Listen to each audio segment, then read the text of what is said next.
नमस्कार दोस्तों, आपका स्वागत करता हूं इस YouTube channel SK coaching centre पर। दोस्तों आज हम लोग रीजनिंग के एक और नए पार्ट को देखने वाले हैं। ये रीजनिंग का प्रेस्टिक सेट का पार्ट नंबर 17 होने वाला है। अगर आप लोग इससे पहले वाले पार्ट नहीं देखे होंगे तो ज़रूर जाकर देख लीजिएगा। इस पार्ट के अंदर आज हम लोग रीजनिंग के 15 अलग अलग प्रकार के इम्पोर्टेंट प्रश्न को देखने वाले हैं, जो कि आपको आने वाले आगामी सभी परीक्षाओं के लिए काफ़ी महत्वपूर्ण होने वाला है। तो सभी बच्चे पहले वीडियो को रोककर खुद से ज़रूर सॉल्व करने की कोशिश कीजिएगा। अभी आपको एग्जाम में कुछ इसी प्रकार के रीजनिंग के प्रश्न पूछे जाते हैं, तो आप लोग ज़रूर खुद से सॉल्व करने की कोशिश कीजिएगा और आप लोग हमारे साथ अंत तक ज़रूर बने रहिएगा। चलिए हम लोग एक नंबर क्वेश्चन की ओर चलते हैं। दोस्तों ये रहा क्वेश्चन नंबर 1। क्वेश्चन नंबर 1 आपको कह रहा है नीचे दिए गए श्रृंखला को पूरा करें। श्रृंखला सीरीज से रिलेटेड प्रश्न दिया गया है। एक श्रृंखला सीरीज दिया हुआ है और यहाँ पर एक क्वेश्चन मार्क है। इस वाले क्वेश्चन मार्क पर आपका कौन सा संख्या भरा जाएगा, ये आप लोगों से पूछ रहा है। जब भी आपको इस प्रकार के श्रृंखला सीरीज से रिलेटेड प्रश्न देखने को मिले तो सबसे पहले आप लोग श्रृंखला सीरीज को ध्यान से देखिएगा। श्रृंखला सीरीज को देखिएगा तो पहले आपका 1 दिया गया है, 1 के आगे आपका 16 दिया गया है, 16 के आगे आपका 81 दिया गया है, 81 के आगे 256 दिया गया है, 256 के आगे आपका 625 है और इसके आगे आपका क्वेश्चन मार्क दिया गया है। अगर आप लोग ध्यान से देखिएगा इस वाले श्रृंखला सीरीज को तो ये सभी संख्या को देखिए, ये सभी संख्या जो है किसी न किसी संख्या के स्क्वायर दिया गया है। जैसे कि 1 जो है 1 का स्क्वायर बनता है, 16 जो है ये आपका 4 का स्क्वायर बनता है, 81 जो है ये आपका 9 का स्क्वायर बनता है, 256 ये आपका 16 का स्क्वायर बनता है, 625 ये आपका 25 का स्क्वायर बनता है और आगे आपका क्वेश्चन मार्क है। ध्यान से देखिएगा तो 1 का स्क्वायर है तो अगला 4 का स्क्वायर है, यहाँ पर +3 कर दिया गया है। आगे देखिएगा तो 4 से आपका 9 है, +5 है। आगे देखिए 9 से आपका 16 है, +7 है, 16 से आपका 25 है, +9 है और आगे आपका क्वेश्चन मार्क है। ध्यान से देखिएगा तो +3 है, +5 है, +7 है, +9 है, सभी में 2 2 बढ़ा दिया गया है। जब हम लोग 9 + 2 करेंगे तो अगला जो है वो आपका +11 का अंतर हो जाएगा। 25 + 11 जो है ये आपका 36 होता है, यानी कि अगला जो है वो आपका 36 का स्क्वायर हो जाएगा। 36 का स्क्वायर कितना होता है? 36 का स्क्वायर आपका 1296 होता है। 1296 आपका ऑप्शन नंबर डी में दिया गया है, जो कि आपका सही उत्तर बनता है। इस वाले क्वेश्चन मार्क पर आपका 1296 भरा जाएगा। क्लियर है? चलिए अगले प्रश्न की ओर हम लोग चलेंगे, क्वेश्चन नंबर 2 की ओर। ये रहा क्वेश्चन नंबर 2। क्वेश्चन नंबर 2 आपको कह रहा है नीचे दिए गए प्रश्न में संबंधित संख्या को चुनिए। इस बार आपको संबंधित संख्या चुनने के लिए बोला जा रहा है। प्रश्न आपको कह रहा है जिस प्रकार से 49 का संबंध 343 के साथ है, उसी प्रकार से आप लोगों से पूछा जा रहा है 64 का संबंध कौन सा संख्या के साथ होगा, जो इस वाले क्वेश्चन मार्क पर भरे जाएंगे। सबसे पहले आप लोग यहाँ पर ये समझने की कोशिश कीजिएगा 49 से आपका 343 किस प्रकार से लिखा हुआ है। 49 को हम लोग क्या करेंगे ताकि हमारा 343 बन जाए, उसी प्रकार से हम लोग सोचेंगे 64 से हमारा कौन सा संख्या बनेगा, जो इस वाले क्वेश्चन मार्क पर भरे जाएंगे। अगर आप लोग ध्यान से देखिएगा तो देखिए 49 आपका क्या है, 49 जो है आपका 7 का स्क्वायर होता है और 343 जो है आपका 7 का क्यूब होता है। ध्यान से देखिए 7 का स्क्वायर तो अगला 7 का क्यूब है, उसी प्रकार से 64 जो है ये आपका 8 का स्क्वायर होता है तो अगला आपका 8 का क्यूब हो जाएगा। 8 का क्यूब आपका 512 होता है। 512 आपका ऑप्शन नंबर डी में दिया गया है, जो कि आपका सही उत्तर बनता है। इस वाले क्वेश्चन मार्क पर आपका 512 भरा जाएगा। क्लियर है? चलिए अगले प्रश्न की ओर हम लोग चलेंगे, क्वेश्चन नंबर 3 की ओर। ये रहा क्वेश्चन नंबर 3। क्वेश्चन नंबर 3 आपको कह रहा है नीचे दिए गए प्रश्न में लुप्त संख्या ज्ञात करें। इस बार आपको मिसिंग नंबर से रिलेटेड प्रश्न दिया गया है। यहाँ पर एक क्वेश्चन मार्क दिया हुआ है। इस वाले क्वेश्चन मार्क पर आपका कौन सा संख्या भरा जाएगा ये आप लोगों से पूछ रहा है। अगर आप लोग ध्यान से देखिएगा प्रश्न को तो इस वाले लाइन से देखिए आपका बड़ा बड़ा संख्या दिया गया है, 17 है, 43 है और क्वेश्चन मार्क है। जब भी आपको इस प्रकार के मिसिंग नंबर से रिलेटेड प्रश्न देखने को मिले तो ऐसे प्रश्न को पहले आप लोग इस वाले लाइन से सॉल्व करने की कोशिश कीजिएगा। पहले आप लोग ये समझने की कोशिश कीजिएगा 3, 2 और 5 से 17 किस प्रकार से लिखा हुआ है, 6, 1 और 7 से 43 किस प्रकार से लिखा हुआ है। उसी प्रकार से आप लोग सोचेगा 3, 5, 3 और 2 से आपका कौन सा संख्या बनेगा जो इस वाले क्वेश्चन मार्क पर भरे जाएंगे। सबसे पहले हम लोगों को क्या करना है, 3, 2 और 5 से 17 लाना है। अगर सबसे पहले हम लोग पहला संख्या गुना करते हैं, तीसरा संख्या देखिए पहला संख्या 3 है, गुना करेंगे तीसरा संख्या आपका 5 है, 3 गुना 5 जो है आपका 15 होता है, प्लस करेंगे दूसरा संख्या आपका 2 है, 15 प्लस 2 करने पर आपका 17 बनता है। देखिए 17 आपका यहाँ पर दिया गया है। वही सेम हम लोग आगे करेंगे, पहला संख्या गुना करेंगे तीसरा संख्या, पहला संख्या आपका 6 है, गुना करेंगे तीसरा संख्या 7 है, 6 गुना 7 आपका 42 होता है, प्लस करेंगे दूसरा संख्या आपका 1 है, 42 प्लस 1 आपका 43 बनता है। देखिए 43 आपका यहाँ पर दिया गया है। यानी कि इस वाले प्रश्न को हम लोग इसी प्रकार से सॉल्व कर सकते हैं। तो वही सेम हम लोग आगे करेंगे। सबसे पहले हम लोग पहला संख्या गुना करेंगे तीसरा संख्या, पहला संख्या आपका 5 है, गुना करेंगे तीसरा संख्या आपका 2 है, 5 गुना 2 आपका 10 होता है, प्लस करेंगे दूसरा संख्या आपका 3 है, 10 प्लस 3 करने पर 13 बनता है। 13 आपका ऑप्शन नंबर बी में दिया गया है जो कि आपका सही उत्तर हो जाएगा। इस वाले क्वेश्चन मार्क पर आपका 13 भरा जाएगा। क्लियर है। चलिए अगले प्रश्न की ओर हम लोग चलेंगे, क्वेश्चन नंबर 4 की ओर। ये रहा क्वेश्चन नंबर 4। क्वेश्चन नंबर 4 आपको कह रहा है 6 मित्र A B C D E और एफ पूरब की ओर मुंह करके एक पंक्ति में बैठे हैं। सी बीच में है, ए और ई के बी ई के निकटतम दाएं लेकिन डी के बाई ओर है, एफ दाएं छोर पर नहीं है, ई के दाई ओर कितने लोग हैं ये आप लोगों से पूछ रहा है। दोस्तों ये भी प्रश्न आपके लिए काफ़ी इम्पोर्टेंट प्रश्न है।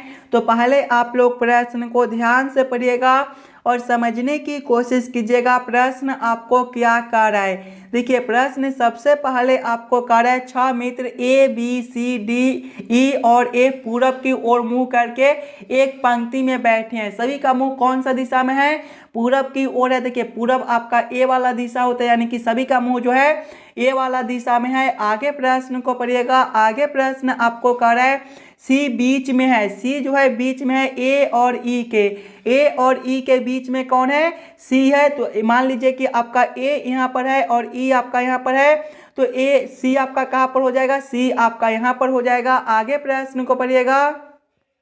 बी ई के निकटतम दाएं लेकिन डी के बाई ओर है। बी जो है ई के निकटतम दाएं है, बी जो है ई के निकटतम दाएं है लेकिन डी के बाई ओर है। यानी कि यहाँ पर आपका कौन हो जाएगा, यहाँ पर जो है वो आपका बी हो जाएगा और नीचे आपका डी हो जाएगा। देखिए तभी तो आपका बी ई के निकटतम दाएं और डी के बाई ओर रहेगा। आगे प्रश्न को पढ़िएगा। आगे प्रश्न आपको कह रहा है एफ दाएं छोर पर नहीं है, यानी कि एफ जो है वो आपका यहाँ पर नहीं है, तो एफ आपका यहाँ पर हो जाएगा। एफ दाएं छोर पर नहीं है, यानी कि एफ जो है वो आपका बाएं छोर पर बनेगा। आगे प्रश्न को पढ़िएगा। आगे प्रश्न आपको कह रहा है ई के दाईं ओर कितने लोग हैं। ध्यान से देखिएगा। तो ई आपका यहाँ पर है, इसके दाईं ओर कितने हैं, इसके दाईं ओर आपके एक और एक आपके 2 लोग बनते हैं। 2 आपका ऑप्शन नंबर बी में दिया गया है जो कि आपका सही उत्तर हो जाएगा। ई के जो दाईं ओर है आपके 2 लोग बैठे हुए हैं। चलिए अगले प्रश्न की ओर हम लोग चलेंगे, क्वेश्चन नंबर 5 की ओर। ये रहा क्वेश्चन नंबर 5। क्वेश्चन नंबर 5 आपको कह रहा है नीचे दिए गए प्रश्न में संबंधित आकृति को चुनिए। इस बार आपको संबंधित आकृति चुनने के लिए बोला जा रहा है। यहाँ पर आपका एक प्रश्न आकृति दिया हुआ है और यहाँ पर एक क्वेश्चन मार्क है। इस वाले क्वेश्चन मार्क पर आपका कौन सा आकृति भरा जाएगा ये आप लोगों से पूछ रहा है। सबसे पहले आप लोग यहाँ पर ये समझने की कोशिश कीजिएगा ये दोनों आकृति आपका आपस में किस प्रकार से संबंधित है। उसी प्रकार से आप लोग सोचिएगा ये वाला आकृति से आपका कौन सा आकृति बनेगा जो इस वाले क्वेश्चन मार्क पर भरे जाएंगे। अगर आप लोग ध्यान से देखिएगा ये दोनों आकृति को, तो ये दोनों आकृति आपके एक ही प्रकार का आकृति दिया गया है। बस इसमें देखिएगा तो बाहर वाले दोनों आकृति को अंदर कर दिया गया है और अंदर वाले आकृति को बाहर कर दिया गया है। वही से हम लोग आगे करेंगे ए वाले आकृति में भी। इसको भी सबसे पहले हम लोग इस प्रकार से बनाएंगे और ये दोनों जो आपके बाहर वाले आकृति है ये दोनों आपके अब अंदर हो जाएंगे। देखिए कुछ इस प्रकार के आपकी आकृति है बाहर, तो ये दोनों जो है ये आपके अंदर हो जाएंगे और ये जो अंदर वाले आकृति हैं ये आपके बाहर हो जाएंगे। इस प्रकार का उत्तर आकृति आपका कौन सा ऑप्शन में दिया गया है। इस प्रकार का उत्तर आकृति आपका ऑप्शन नंबर सी में दिया गया है, जो कि आपका सही उत्तर बनता है। इस वाले क्वेश्चन मार्क पर आपके कुछ इस प्रकार के आकृति भरे जाएंगे। क्लियर है। चलिए अगले प्रश्न की ओर हम लोग चलेंगे, क्वेश्चन नंबर 6 की ओर। ये रहा क्वेश्चन नंबर 6। क्वेश्चन नंबर 6 आपको कह रहा है नीचे दिए गए प्रश्न में विषम संख्या को पहचान करें। इस बार आपको विषम संख्या चुनने के लिए बोला जा रहा है और जब भी आपको विषम संख्या चुनने के लिए बोले तो सबसे पहले आप लोग ये चारों ऑप्शन को ध्यान से देखिएगा और समझने की कोशिश कीजिएगा। ये चारों ऑप्शन में आपका सबसे अलग ऑप्शन कौन सा दिया गया है। अगर आप लोग ध्यान से देखिएगा तो ऑप्शन नंबर ए में आपका 25, 66, 71 है। ऑप्शन बी में 25, 79, 31 है। ऑप्शन सी में 27, 64, 71 है और ऑप्शन डी में आपका 26, 53, 91 दिया गया है। अगर आप लोग ध्यान से देखिएगा तो ऑप्शन नंबर ए में देखिए 25, 66, 71 है। अगर हम लोग 25, 66, 71 के सभी संख्या को आपस में जोड़ते हैं तो देखिए पहले आपका 2 + 5 करेंगे तो 7, 7 + 6 करेंगे तो आपका 13, 13 + 6 जो है ये आपका 19 होता है।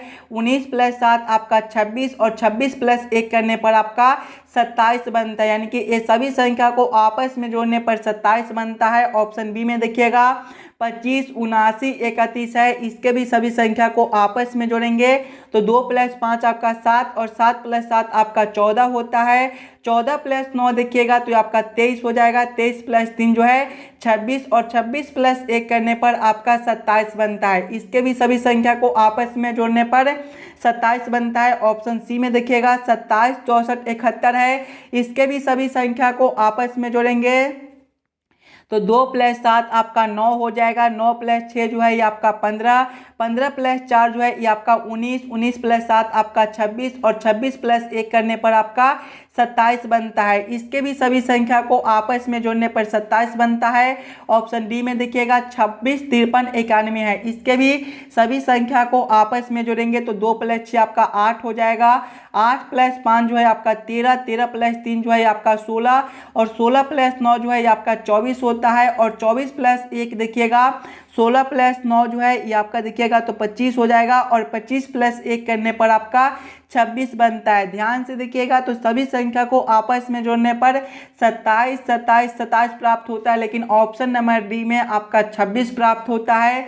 यानी कि ये ऑप्शन आपका सबसे अलग बनता है। तो क्वेश्चन नंबर 6 का आपका ऑप्शन नंबर डी जो है सही उत्तर हो जाएगा। चलिए अगले प्रश्न की ओर हम लोग चलेंगे, क्वेश्चन नंबर 7 की ओर। ये रहा क्वेश्चन नंबर 7। क्वेश्चन नंबर 7 जो है ये आपका वेन आरेख वेन डायग्राम से रिलेटेड प्रश्न है।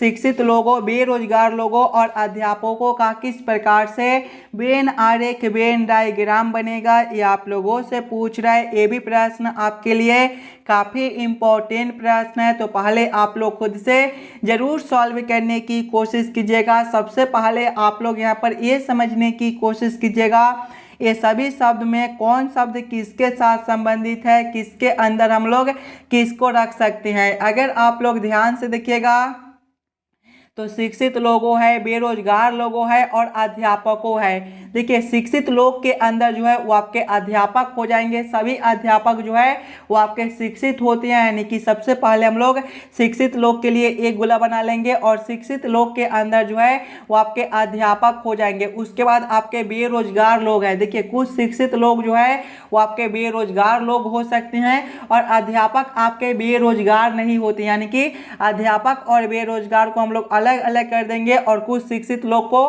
बेरोजगार कर देंगे, यानी कि इसको हम लोग इस प्रकार से रखेंगे। बेरोजगार को इस प्रकार का वेन आरेख, वेन डायग्राम आपका ऑप्शन नंबर ए में दिया गया है, जो कि आपका सही उत्तर बनता है। चलिए अगले प्रश्न की ओर हम लोग चलेंगे, क्वेश्चन नंबर 8 की ओर।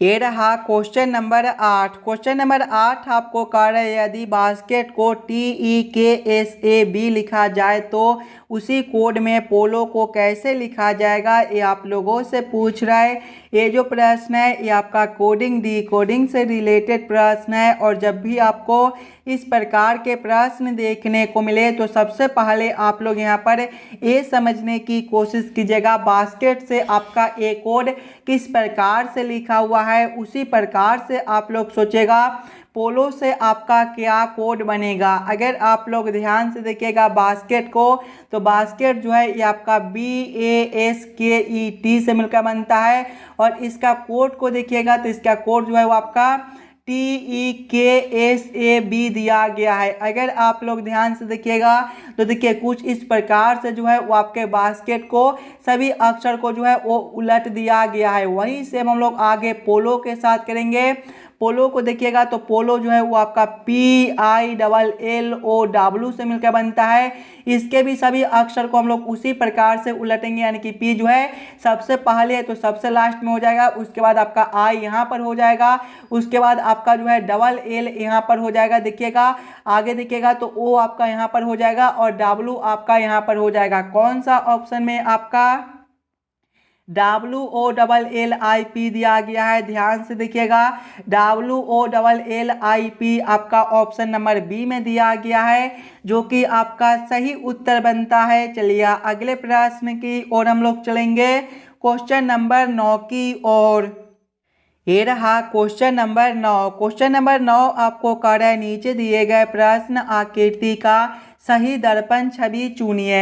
यहाँ पर आपका एक प्रश्न आकृति दिया हुआ है, कुछ इस प्रकार का आपका प्रश्न आकृति है और प्रश्न आप लोगों से पूछ रहा है इस वाले प्रश्न आकृति का किस प्रकार से सही दर्पण छवि बनेगा।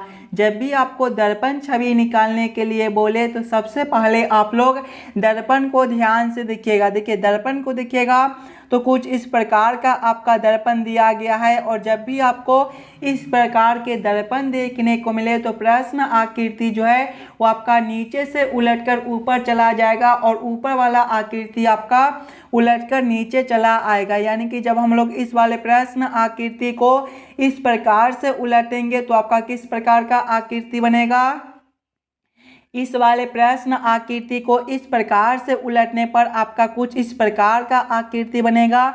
देखिए जब हम लोग इस वाले प्रश्न आकृति को इस प्रकार से उलटते हैं तो ये आपके कुछ इस प्रकार के आकृति बनेंगे। यानी कि इस वाले प्रश्न आकृति का सही दर्पण छवि आपका ऑप्शन नंबर डी में दिया गया है। अगर आपको दर्पण इस प्रकार से दिया हुआ होता तो ये जो प्रश्न आकृति है इसको हम लोग किस प्रकार से उलटते हैं, उसके बाद हम लोग इस प्रकार से उलटते हैं। यानी कि क्वेश्चन नंबर 9 का आपका ऑप्शन नंबर डी सही उत्तर बनता है। चलिए अगले प्रश्न की ओर हम लोग चलेंगे, क्वेश्चन नंबर 10 की ओर।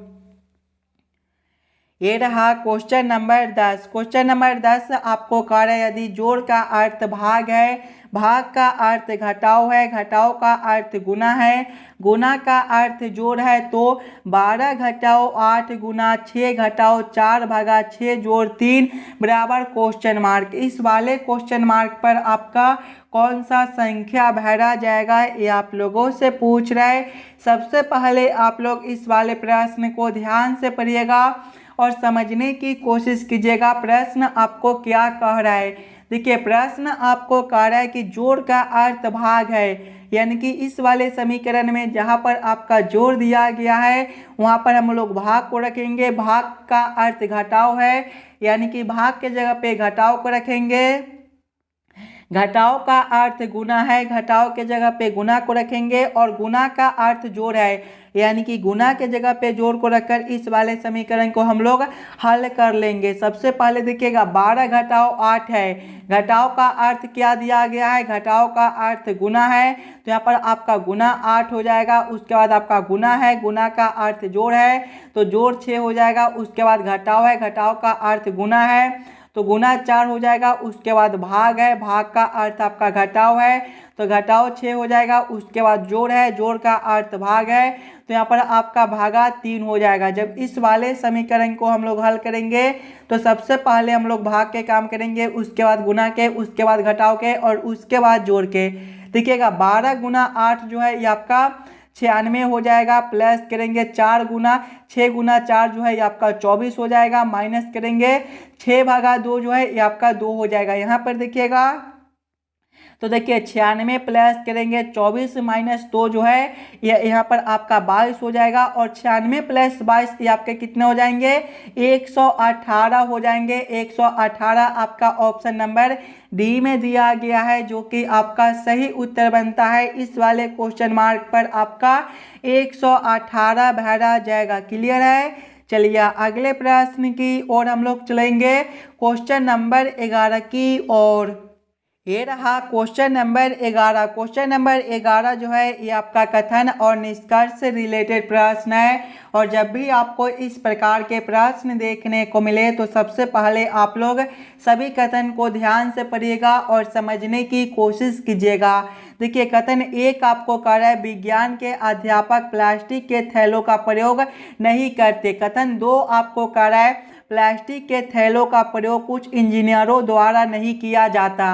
अब आप लोग ये दोनों कथन के आधार पर निष्कर्ष को सही या फिर गलत कीजिएगा। देखिए निष्कर्ष 1 आपको कह रहा है विज्ञान के सभी अध्यापक इंजीनियर होते हैं। ये निष्कर्ष आपका गलत हो जाएगा। ये दोनों कथन से आपका ये निष्कर्ष नहीं निकलता है कि विज्ञान के सभी अध्यापक इंजीनियर होते हैं। देखिए कथन 1 आपको कह रहा है विज्ञान के अध्यापक प्लास्टिक के थैलों का प्रयोग नहीं करते हैं। और निष्कर्ष और कथन 2 आपको कह रहा है प्लास्टिक के थैलों का प्रयोग कुछ इंजीनियरों द्वारा नहीं किया जाता है, यानी कि ये जो निष्कर्ष है ये आपका गलत हो जाएगा। निष्कर्ष 2 को देखिएगा सभी इंजीनियर प्लास्टिक के थैलों का प्रयोग नहीं करते, ये भी निष्कर्ष आपका गलत हो जाएगा। ये दोनों कथन से आपका ये भी निष्कर्ष नहीं निकलता है कि सभी इंजीनियर प्लास्टिक के थैलों का प्रयोग नहीं करते हैं, यानी कि दोनों निष्कर्ष आपका गलत होता है। कौन सा ऑप्शन में दोनों निष्कर्ष को गलत किया गया है, तो ऑप्शन नंबर सी में देखिएगा न निष्कर्ष 1 निकलता है और ना ही निष्कर्ष 2, यानी कि क्वेश्चन नंबर 11 का आपका ऑप्शन नंबर सी जो है सही उत्तर हो जाएगा। चलिए अगले प्रश्न की ओर हम लोग चलेंगे, क्वेश्चन नंबर 12 की ओर।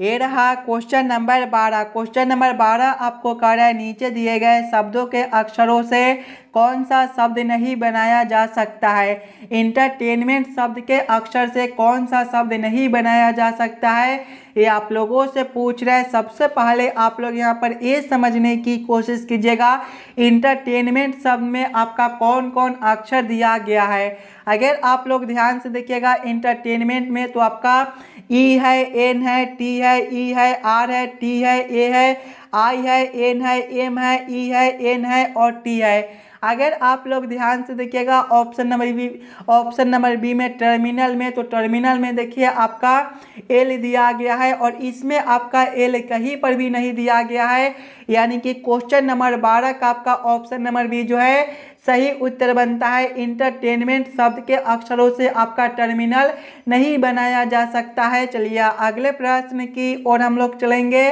क्वेश्चन नंबर 13 की ओर। ये रहा क्वेश्चन नंबर 13। क्वेश्चन नंबर 13 आपको कह रहा है नीचे दिए गए अक्षर श्रृंखला को पूरा करें। इस बार आपको अक्षर श्रृंखला से रिलेटेड प्रश्न दिया गया है। एक अक्षर श्रृंखला दिया हुआ है और यहाँ पर एक क्वेश्चन मार्क है। इस वाले क्वेश्चन मार्क पर आपका कौन सा अक्षर भरा जाएगा ये आप लोगों से पूछ रहा है। सबसे पहले आप लोग अक्षर श्रृंखला को ध्यान से देखिएगा। तो देखिए सबसे पहले आपका डी से एफ है, यहाँ पर +2 कर दिया गया है। एफ से आपका आई है +3 है, आई से आपका एम है +4 है और आगे आपका क्वेश्चन मार्क है। ध्यान से देखिएगा +2 है +3 है +4 है तो आगे आपका +5 हो जाएगा। एम जो है ABCD के क्रम में 13वें नंबर पर होता है। 13 + 5 आपका 18 और 18वें नंबर पर आपका आर होता है। आर आपका ऑप्शन नंबर सी में दिया गया है जो कि आपका सही उत्तर बनता है। चलिए अगले प्रश्न की ओर हम लोग चलेंगे, क्वेश्चन नंबर 14 की ओर। ये रहा क्वेश्चन नंबर 14। क्वेश्चन नंबर 14 आपको कह रहा है नीचे दिए गए प्रश्न में संबंधित शब्द को चुनिए। इस बार आपको संबंधित शब्द चुनने के लिए बोला जा रहा है। प्रश्न आपको कह रहा है जिस प्रकार से प्राचीन का संबंध आधुनिक के साथ है उसी प्रकार से आप लोगों से पूछा जा रहा है प्रायः का संबंध कौन सा शब्द के साथ होगा जो इस वाले क्वेश्चन मार्क पर भरे जाएंगे। सबसे पहले आप लोग यहाँ पर ये समझने की कोशिश कीजिएगा प्राचीन से आपका आधुनिक किस प्रकार से लिखा हुआ है। अगर आप लोग ध्यान से देखिएगा तो प्राचीन का विलोम शब्द आपका आधुनिक होता है, उसी प्रकार से प्रायः का विलोम शब्द आपका कभी कभार होता है। कभी कभार आपका कौन सा ऑप्शन में दिया गया है, कभी कभार आपका ऑप्शन नंबर सी में दिया गया है जो कि आपका सही उत्तर बनता है। चलिए अगले प्रश्न की ओर हम लोग चलेंगे, क्वेश्चन नंबर 15 की ओर। दोस्तों ये रहा क्वेश्चन नंबर 15 और ये जो प्रश्न है ये आपके होमवर्क के तौर पे छोड़े जाते हैं। ये भी प्रश्न आपके लिए इम्पोर्टेंट प्रश्न है तो पहले आप लोग खुद से ज़रूर सॉल्व करने की कोशिश कीजिएगा और आप लोग हमें ज़रूर कमेंट करके बताइएगा आज के 15 प्रश्न में से आप लोग कितने प्रश्न को खुद से सॉल्व किए हो। अगर आपको किसी भी प्रश्न में कहीं पर भी कोई दिक्कत हो तो हमें वो भी कमेंट कर दीजिएगा। और जितने बच्चे इस वाले यूट्यूब चैनल पर नए हो चैनल को सब्सक्राइब और वीडियो को लाइक जरूर करके जाइएगा। चलिए हम लोग मिलते हैं आपसे अगले वीडियो में। धन्यवाद।